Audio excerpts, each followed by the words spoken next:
Muy buenos,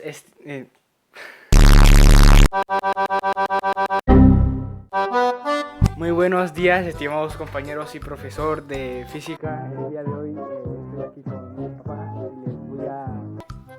Bueno, más bien él les va a platicar sobre la tecnología y todo eso. Bueno, yo soy nacido en el año 1975, tengo 44 años.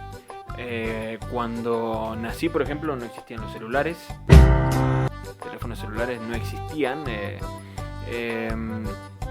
Los teléfonos que habían en esa época eran teléfonos fijos, como hay todavía hoy, pero no existían los teléfonos inalámbricos, por ejemplo, o digitales. Eran esos teléfonos que tenían una rosca con todos los números y uno tenía que discar todos los números para llamar a otra persona. Por supuesto que no había mensajes de texto, esas cosas no existían. No había mail. Cuando uno quería conectarse con una persona que estuviera lejos, tenías que escribir una carta. Si se trataba de algo urgente, le enviabas un telegrama. ¿Sabes lo que era un telegrama? Era un mensaje muy cortito, porque cada palabra te la cobraban. Ibas al correo. ¡Neta, me lo juras!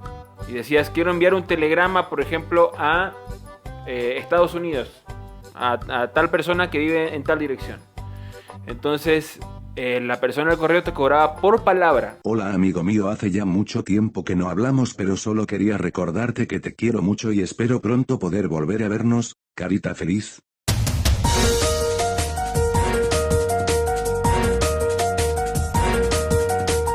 Vos decías, por ejemplo, te mando un abrazo, feliz cumpleaños. Por ejemplo, tenías un pariente en Estados Unidos que cumplía años, ¿no? Por cada palabra te cobraban. El empleado del correo tipeaba esas palabras en una computadora y no existía el mail. Pero supongo que por código Morse seguramente llegaba ese mensaje al correo en ese momento, y un cartero en el país al que mandabas tu mensaje tomaba ese mensaje con las palabras que enviaron y llevaba el telegrama con una escrito, digamos, en un papel. Eso era lo más lo más cercano a un mensaje de texto o un mensaje urgente. Era algo muy incómodo, pero nosotros estábamos acostumbrados a eso, digamos. No sabíamos lo que era un mensaje de texto que existen ahora. Por ejemplo, la televisión. En esa época, por supuesto que no existía internet, no existía YouTube, no existía Netflix. Cuando yo era chico, la televisión ni siquiera había todavía televisión por cable. Toda la televisión era por antena. Entonces, en la ciudad donde yo nací, que es la ciudad de Corrientes, una ciudad del interior de la Argentina, en esa época en Corrientes solamente llegaban 2 canales. O sea, uno tenía una televisión y solamente podía haber 2 canales. De hecho, la mayoría de las televisiones que se vendían en esa época no tenían más de 13 canales. No podías cambiar. Y tenían un disco, en televisión en blanco y negro. Esa fue la primera tele que tuvimos, una televisión en blanco y negro, y que no cambiabas con botones. Era un disco que tenía como diferentes posiciones, una perilla que tenía como diferentes posiciones, tac, tac, tac, tac, tac, tac, tac, y cada posición era un canal de televisión. Entonces, por supuesto, tampoco tenían controles remotos esas televisiones. Yo era el control remoto de mi papá. Mi papá me decía, levantate y cambia el canal, y yo me iba y cambiaba el canal. Y en Corrientes teníamos solamente 2 canales de televisión. El canal 13, que era el canal de Corrientes, y el canal 9, que era el canal de Resistencia, que es una ciudad vecina. Las 2 únicas señales que llegaban. En Buenos Aires, por ejemplo, había un poco más de canales, había 4 o 5 canales. Después llegó la televisión por cable, y entonces uno podía ya disfrutar de una gama más amplia de canales, pero tampoco eran tantos canales. Al comienzo la televisión por cable te ofrecía 20 canales, como mucho, en mi ciudad natal. Después se fue incrementando porque también empezó a crecer la competencia. Había varias empresas de cable que te querían ofrecer el servicio de la televisión. Y en esa época, por ejemplo, para ver una película, nosotros teníamos que ir sí o sí al cine, porque ni siquiera podíamos ver películas en nuestras casas. No existía esto de rentar una película, por ejemplo, que tampoco ahora existe, o existe de manera virtual. Antes queríamos ver una película y teníamos que ir al cine. Normalmente pasaban la película que querías ver, que era la película famosa, y pasaban una película de complemento, que era una película que pasaban antes, una película de menor rating, entre comillas, de menor popularidad. Pasaban esa película de menor popularidad antes de la película estrella, digamos, ¿no? La película del momento. Por ejemplo, si en aquella época hubiera existido Avengers, yo quería ir a ver Avengers, bueno, me iba al cine, pero antes de ver Avengers pasaban antes otra película, por ejemplo, de vaqueros, ¿no?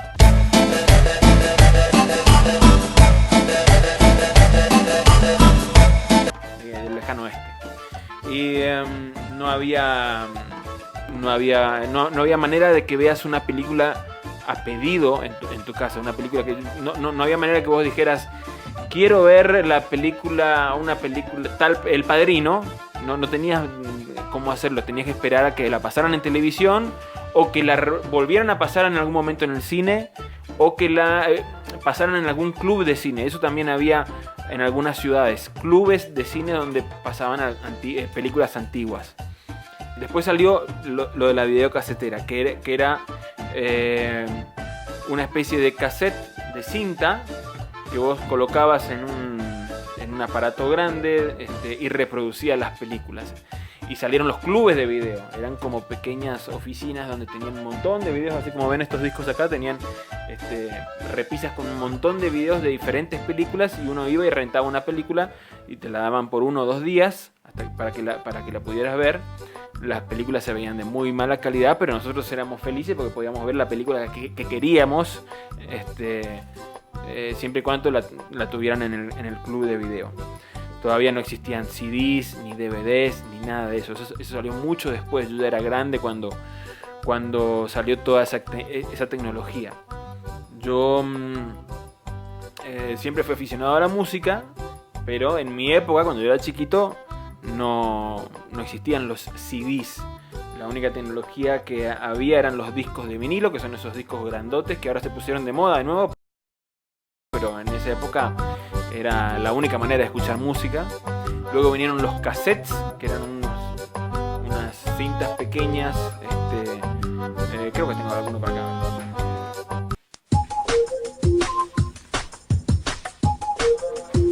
Bueno, entonces la única manera que tenías de escuchar música en aquella época era a través de un disco de vinilo, que era un disco que además